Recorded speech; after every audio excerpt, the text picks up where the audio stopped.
मैं दीपक कुमार। आज फिर से आप सभी का स्वागत है अपने इस YouTube channel oxygen academy biology classes में। जैसा कि पिछले वीडियोस में हम लोगों ने देखा था कि जो भी क्वेश्चन बैंक का 2009 से लेकर के 2022 तक का रिपीटेड क्वेश्चन था, हम लोगों ने उसमें कवर किया था। और जो क्वेश्चन बाकी रह गया था तो मैंने बोला था कि अगले वीडियोज़ में उसको लाएंगे। तो आज हम लोग देखेंगे वो एक एक क्वेश्चन जो कि 2009 से लेकर के 2022 में पूछे गए हैं, और इस साल के एग्जाम में 2023 में वो बहुत इंपॉर्टेंट साबित होने वाले हैं। वो फिर से रिपीट कर सकते हो क्वेश्चन, क्योंकि ये बार बार रिपीट किया गया है। चलिए क्वेश्चन नंबर फर्स्ट से हम शुरू करते हैं। तो क्वेश्चन नंबर फर्स्ट हम लोग का है करे कि Sertoli sales are found in, कि सटोली कोशिका पाई जाती है। ये सटोली कोशिका कहाँ पाई जाती है हम लोग देख लेते हैं। ऑप्शन नंबर फर्स्ट मेरा करा टेस्टिस। पहला ऑप्शन नंबर करा कि टेस्टिस, सटोली कोशिका टेस्टिस में पाई जाती है। हाँ, ये ऑप्शन नंबर फर्स्ट सही है। टेस्टिस का मतलब होता है वृषण। टेस्टिस का मतलब होता है वृषण। सटोली कोशिका वृषण के भीतर ही पाई जाती है। हमारे टेस्टिस में दो तरह की कोशिकाएं पाई जाती है, एक सटोली सेल्स पाई जाएगी और दूसरा मेल जर्म सेल्स पाई जाती है, जो कि मेल जर्म सेल्स आगे चल के शुक्राणु का निर्माण करेगी और इस सटोली सेल्स उसको न्यूट्रिशन प्रोवाइड करती है। ऑप्शन नंबर बी खैर देख लेते हैं। ऑप्शन नंबर बी यूट्रस था। ऑप्शन नंबर बी यूट्रस था, ये नहीं होगा क्योंकि यूट्रस से फीमेल में पाए जाते हैं। ओवरी ये फीमेल का प्राइमरी सेक्स ऑर्गन होता है, जिसकी वजह से ये ओवरी भी नहीं होगा और ये लीवर तो होगा ही नहीं। क्वेश्चन नंबर 2 देखते हैं कि flow of energy in food chain of an ecosystem, कि एक परितंत्र में ऊर्जा का प्रवाह होता है।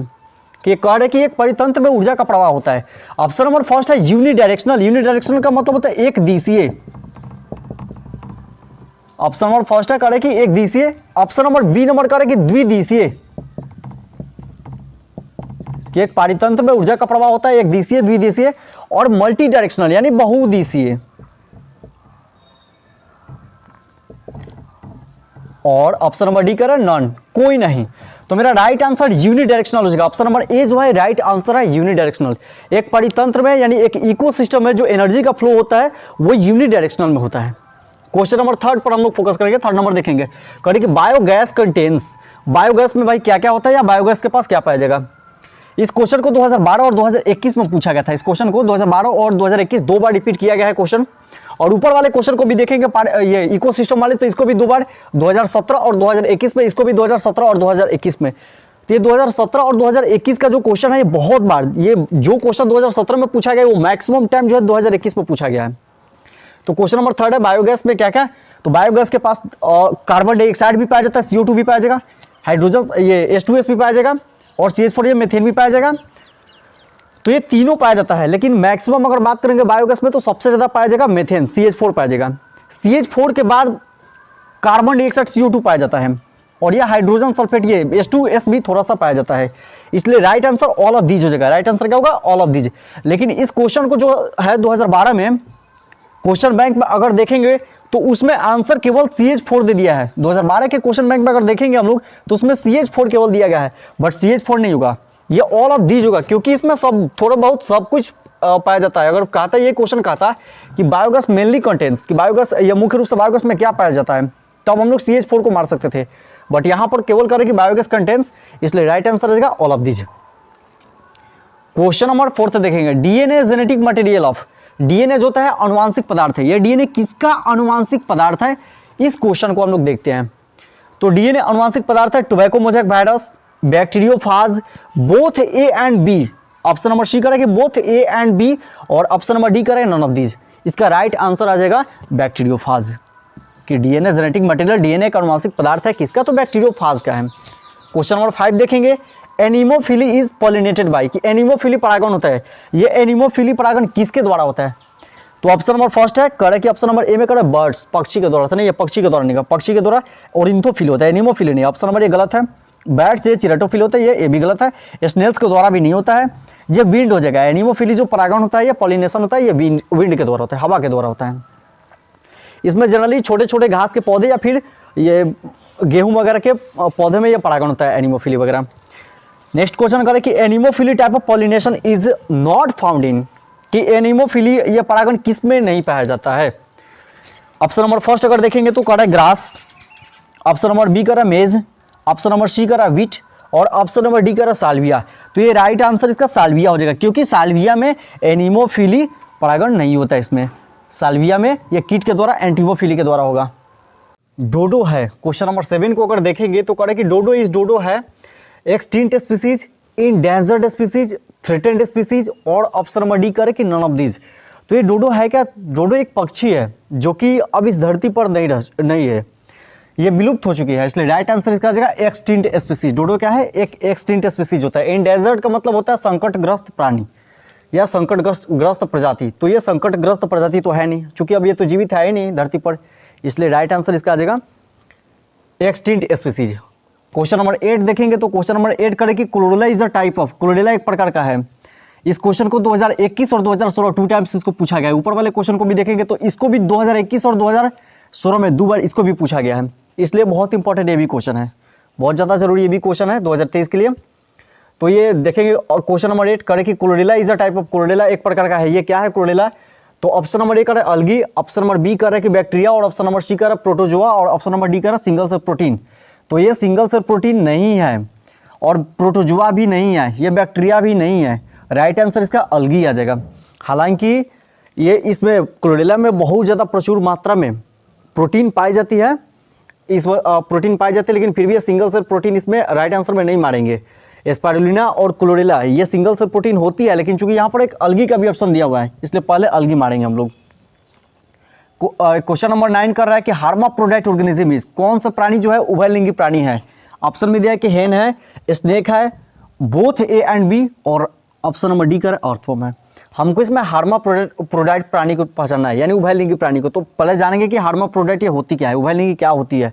तो उभयलिंगी उस प्राणी को बोलेंगे जिसके बॉडी के ऊपर ये बोथ सेक्स ऑर्गन प्रेजेंट हो, दोनों मेल और फीमेल सेक्स ऑर्गन प्रेजेंट होते हैं, उस ऑर्गेनिजम्स को हम लोग हार्माप्रोडाइट ऑर्गेनिजम्स के नाम से जानते हैं या उभयलिंगी प्राणी के नाम से जानते हैं।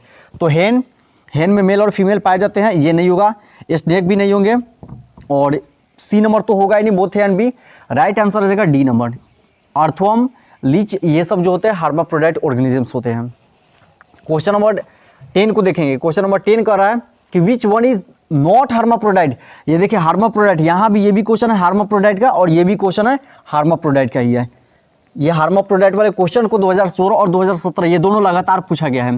ये 2016 में क्वेश्चन पूछा गया था हार्माप्रोडाइट के बारे में कि कौन से इसमें हार्माप्रोडाइट ये ऑर्गेनिजम्स को पहचानना था, हेन में से स्नेक और ये अर्थवर्म, और both A and B, and ये बोथ ए एंड बी दिया था ऑप्शन। बट यही कर रहा है यहाँ पर, जस्ट ये 2017 में क्वेश्चन थोड़ा सा घुमा दिया है।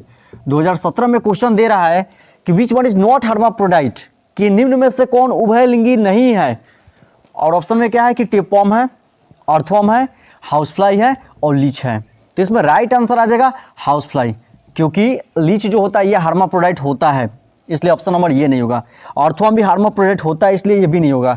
ये टेपवर्म का मतलब फीता कृमि होता है, ये भी नहीं होगा, फीता कृमि नहीं होगा, केचुआ नहीं होगा, और ये लीच का मतलब जोक होता है, ये नहीं होगा। इसमें हाउसफ्लाई, घरेलू मक्खी आ जाएगा, राइट आंसर हो जाएगा हाउसफ्लाई। क्वेश्चन नंबर 11 को देखेंगे। क्वेश्चन नंबर कर कि एकिडना इज, ये एकिडना किस तरह का भाई, ये एकिडना है क्या? इस क्वेश्चन को 2015 और 2021 इसको भी 2 टाइम्स पूछा गया है एकिडना के बारे में, मैं भी 2023 में भी दे दे, इसलिए इस क्वेश्चन को भी ध्यान में जरूर रखेंगे। तो देखेंगे एकिडना क्या है। कह कि कनेक्टिंग लिंक, कनेक्टिंग लिंक कहने का मतलब कि ये 2 डिफरेंट जीव के मेल से बना है। ऑप्शन नंबर बी कर रहा है कि ये वेस्टिजियल ऑर्गन, वेस्टिजियल ऑर्गन का मतलब ये अवशेषी अंग, अवशेषी अंग का मतलब वैसा अंग होता है या वैसा अंग जो अब हमारे काम के लायक नहीं है। जैसे कि हम लोग के बॉडी के भीतर अवशेषी अंग के रूप में या वेस्टिजियल ऑर्गन के रूप में पाए जाते हैं अपेंडिक्स, ये अपेंडिक्स हमारे किसी काम के नहीं है, इसलिए इसको वेस्टिजियल ऑर्गन बोलते हैं। ऑप्शन नंबर सी कर कि एक्सटिंक्ट लिंक, ये जो एक्सटिंक्ट लिंक का मतलब ये विलुप्त लिंक हुआ, और ये डी नंबर करके नॉन ऑफ दीज, यानी इनमें से कोई नहीं। इसका राइट आंसर हो जाएगा एकिडना का। एकिडना एक कनेक्टिंग लिंक होता है, एकिडना क्या है, एक कनेक्टिंग लिंक है। क्वेश्चन नंबर अगर 12 पर फोकस करेंगे तो क्वेश्चन नंबर 12 कह रहा है कि डिप्लॉयड स्ट्रक्चर द्विगुणित संरचना कौन है। तो ये पौधों के लिए है, इससे पहले वाले वीडियोज में हमने देखा था कि डिप्लॉयड स्ट्रक्चर के बारे में, तो वहाँ पर हमने ह्यूमन्स के स्पर्म और ओवम को लेकर मैंने बताया था, और उस तरह के क्वेश्चन था पहले वाले वीडियो में। लेकिन यहाँ पर ये प्लांट्स को लेकर है, करे कि डिप्लॉयड स्ट्रक्चर इस द्विगुणित संरचना है। ओवम यानी अंडाणु, पॉलन का मतलब पराग होता है, बोथ ए एंड बी, और जाइगोट का मतलब युग्मनज होता है। तो राइट आंसर इसका आ जाएगा डिप्लॉयड स्ट्रक्चर में युग्मनज, इसका आ जाएगा राइट आंसर क्या आ जाएगा युग्मनज। डिप्लॉयड स्ट्रक्चर कभी भी अगर पूछेगा कि ओवम, पॉलन या जाइगोट तो ऑलवेज जाइगोट होगा, या फिर ह्यूमंस का अगर बात करेंगे तो ह्यूमंस में ही होगा कि स्पर्म दे देगा, ओवम दे देगा, बोथ ए एंड बी दे देगा, और लास्ट में डी में ऑप्शन में जाइगोट दे देगा। तो राइट आंसर इसका क्या आ जाएगा, जाइगोट आ जाएगा। तो जो भी हम लोग अभी तक यहाँ तक क्वेश्चन देखे हैं, ये देख रहे हैं कि मैक्सिमम 2016 से 2021 में पूछा गया, तो फिर 2021 से 16 में पूछा गया है, फिर 2016 में काफ़ी ज़्यादा बार 2016 में रिपीटेड क्वेश्चन है कि 2016 में और 2017 में।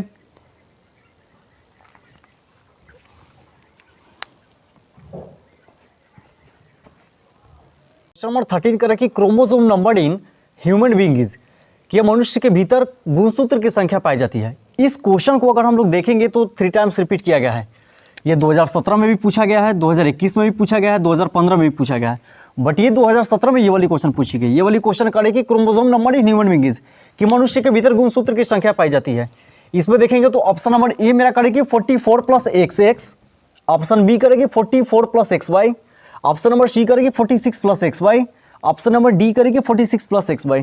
तो बहुत सारे ऐसे स्टूडेंट होंगे जो डायरेक्ट मार के आ जाएंगे 46 + XY, बट ये गलत है। 46 + XY नहीं होगा, अगर ऐसा होगा तो ये 48 हो जाएगा, जो कि मनुष्य के भीतर पाई जाती है गुणसूत्र की संख्या 46 ही। लेकिन इसका राइट आंसर आ जाएगा 44 + XY, क्योंकि ये दो जो होता है ना, ये 44 ये सब में सेम होता है, जिसको हम लोग ऑटोसोम क्रोमोसोम नंबर बोलेंगे, और ये दोनों को सेक्स क्रोमोसोम के नाम से लोग बोलते हैं। तो ये दोनों मिला के 46 होता है। तो मनुष्य के भीतर गुणसूत्र की संख्या 46 होती है। वो कौन से की 44 + XY, तब जाके 46 होती है। इस क्वेश्चन को 2017 में पूछा गया था। अगर अगले क्वेश्चन को देखेंगे तो अगले क्वेश्चन करेंगे what is the number of chromosome present in human gamete, कि मनुष्य के गैमेट के भीतर ये क्रोमोसोम की संख्या पाई जाती है। कितनी पाई जाती है मनुष्य के गैमेट के भीतर? तो ये मनुष्य के गैमेट के भीतर क्रोमोसोम की संख्या जो पाई जाती है, ऑप्शन नंबर ए करेगी 21, जो कि ये 21 नहीं होगी। ऑप्शन नंबर बी करेगा 23, ये 23 ये जो है ऑप्शन नंबर बी जो है ये राइट है। मनुष्य गैमेट के भीतर 23 पाई जाती है। बहुत लोग इसमें भी 46 मार के आएंगे, बट ये गलत है। इसमें थोड़ी सी ध्यान देनी पड़ेगी, नहीं तो ये कंफ्यूजन की वजह से 46 मार दीजिएगा लोग।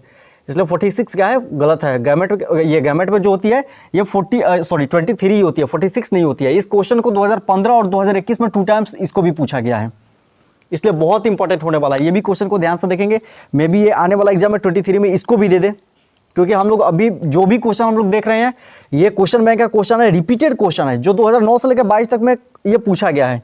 हो सकता है कि 23 में भी पूछ दे। चलिए क्वेश्चन नंबर 15 आप लोग देखेंगे। क्वेश्चन नंबर 15 करके in DNA molecule the cytosine is 18% the percentage of adenine is, करे कि डीएनए मॉलिक्यूल के भीतर साइटोसिन का परसेंटेज हम लोग को 18% दे दिया है। करे कि साइटोसिन जो है 18% है, तो the percentage of adenine is, adenine का परसेंटेज हम लोग से पूछ रहा है। तो 4 ग्राफ रूल के अकॉर्डिंग हम लोग को पता है, 4 ग्राफ रूल के अकॉर्डिंग एडेनिन जो होता है थायमिन के बराबर होगा, और साइटोसिन जो होता है ये ग्वानिन के बराबर होगा। ये साइटोसिन जो होगा ग्वानिन के बराबर होगा। तो देख लेते हैं, कह रहा है कि एडेनिन अगर थायमिन के बराबर होगा और साइटोसिन ग्वानिन के बराबर होगा, तो यहाँ मेरे को दिया है साइटोसिन 18% दे दिया है। तो साइटोसिन 18% दिया है, तो अगर साइटोसिन 18% हो रहा है तो इसका मतलब ग्वानिन भी 18% होगा। तो ये 18 + 18 36 हो गया। अब बच गया मेरा ये 64% बचा, तो 64 में से हाफ ऑफ हो जाएगा, एडेनिन हो जाएगा 32% और ये थायमिन हो जाएगा 32%। इसलिए राइट आंसर आ जाएगा डी नंबर 32%।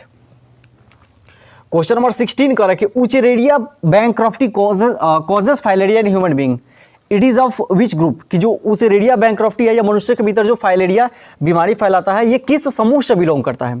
क्वेश्चन नंबर 16 को देखेंगे कि किस समूह से बिलोंग करता है उचेरेरिया बैंक्रफ्टी, जो कि मनुष्य के भीतर फाइलेरिया फैलाता है। ऑप्शन नंबर डी है प्रोटोजुआ, ये प्रोटोजुआ संघ से नहीं आता है, ये गलत है। ये बैक्टीरिया भी नहीं होगा, ये बैक्टीरिया संघ से नहीं था, वायरस संघ से भी ये नहीं आता है। Option number D right answer helminth हो जाएगा। ये जो उचेरिया बैंक्रफ्टी है ये हेलमिंथ ग्रुप से आता है। ये भी क्वेश्चन को, ये 2009 में क्वेश्चन को पूछा गया है। सेम क्वेश्चन, इसी तरह से सेम क्वेश्चन जो है उचेरेरिया से संबंधित ही एक और पूछा गया है, जो कि 2012 में पूछा गया है। हम लोग ये नीचे वाला क्वेश्चन, ये 17 नंबर अगर क्वेश्चन देखेंगे 17 नंबर क्वेश्चन को, तो ये करके एलिफेंटिसिस इज कॉज्ड बाय, ये हाथी पाँव जो रोग होता है ये किसके वजह से होता है, तो ये उचेरेरिया के ही इसी की वजह से होता है, उचेरेरिया के वजह से ही होता है। राइट आंसर क्या आ जाएगा, उचेरेरिया। तो ये देखेंगे तो उचेरेरिया से ये 2 क्वेश्चन पूछा गया है। एक क्वेश्चन को 2012 में पूछा गया है और दूसरे क्वेश्चन को 2009 में पूछा गया है। इससे पहले अगर देखेंगे तो 2009 में और 2021 में, ये 2009 से भी काफ़ी क्वेश्चन पूछे गए हैं, 2009 और 2021 में क्वेश्चन पूछे गए हैं कि डीएनए मॉलिक्यूल वाला। आगे देखेंगे क्वेश्चन नंबर 18 को अगर देखेंगे तो क्वेश्चन नंबर 18 कह रहा है किसमें मैच द फॉलोइंग है। मैंने डायरेक्ट इसमें मैच करा दिया, जो राइट आंसर था मैंने सामने सामने ये मैच करा दिया डायरेक्ट आंसर। कह रहे कि मैच द फॉलोइंग, इस क्वेश्चन को 2009 और 2012 ये 2 बार पूछा गया है, 2009 और 2012 दोनों टाइम इसको पूछा गया है। देखते हैं। कह रही कि फ्लोरिकल्चर, ये कॉलम ये है, कॉलम फर्स्ट है और कॉलम सेकंड है। मैंने इसको मिलान करने के लिए डायरेक्ट नहीं रखा, मैंने डायरेक्ट सीधा सीधा जो इसका राइट आंसर है मैंने मिलान कर दिया है। फ्लोरिकल्चर का right answer cultivation of flower आ जाएगा। पुष्प की खेती को हम लोग फ्लोरिकल्चर के नाम से हम लोग जानते हैं। ऑप्शन नंबर दूसरा देखेंगे तो ये करें कि एपीकल्चर का मतलब होता है रियरिंग ऑफ बीज। ये मधुमक्खी पालन को हम लोग एपीकल्चर के नाम से हम लोग जानते हैं। ये थर्ड नंबर का है कि सिल्वीकल्चर, कल्टीवेशन ऑफ प्लांट्स, ये पौधे खेती है, कल्टीवेशन ऑफ प्लांट्स, ये राइट आंसर आ जाएगा सिल्वीकल्चर का कल्टीवेशन ऑफ प्लांट्स। ये क्वेश्चन नंबर 4 का है कि सेरीकल्चर का मतलब होता है रियरिंग ऑफ सिल्कवर्म। ये सिल्कवर्म के पालन को हम लोग बोलेंगे सेरीकल्चर के नाम से हम लोग जानेंगे। ये पांचवा नंबर देखेंगे तो पांचवा नंबर का है कि पोल्ट्री। तो पोल्ट्री फार्म है तो जनरली ये मुर्गा वगैरह को रखा जाता है, इसलिए रियरिंग ऑफ डोमेस्टिक फाउल, ये घरेलू जो मुर्गी होती है ना इसको पोल्ट्री फार्म में रखा जाता है। और ये पीसीकल्चर मत्स्य पालन को पीसीकल्चर के नाम से जानते हैं। रियरिंग ऑफ फिशेस यानी ये मछली पालन को हम लोग पीसीकल्चर के नाम से जानेंगे। तो ये जो दो ठो है, ये पोल्ट्री और ये पीसीकल्चर, ये दोनों को केवल 2009 में चेंज किया गया है, बाकी जो 2012 में है बाकी दो को सेम है। अब जो भी क्वेश्चन रहेगा, जो रह गया है क्वेश्चन, अब रिपीटेड क्वेश्चन, तो उसको हम लोग नेक्स्ट वीडियोज़ में कवर कर लेंगे। तो पहले वाले वीडियोज़ में मैंने लगभग 15 क्वेश्चन किए था और इस वीडियोज़ में हम लोगों ने 18 क्वेश्चन को कवर किया। तो इसके बाद जो भी अब क्वेश्चन बैंक का रिपीटेड क्वेश्चन रह गया ना उसको हम लोग अगले वीडियोज़ में देख लेंगे हम लोग। और इसके बाद तुरंत हम जो सब्जेक्टिव क्वेश्चन है, रिपीटेड जो सब्जेक्टिव क्वेश्चन है उसको फिर कवर करेंगे। और फिर जो और खुद से मैं गेस करूँगा जो आने वाले हैं 2023 में लगभग और अलग से इंपॉर्टेंट क्वेश्चन को देख लेंगे वो।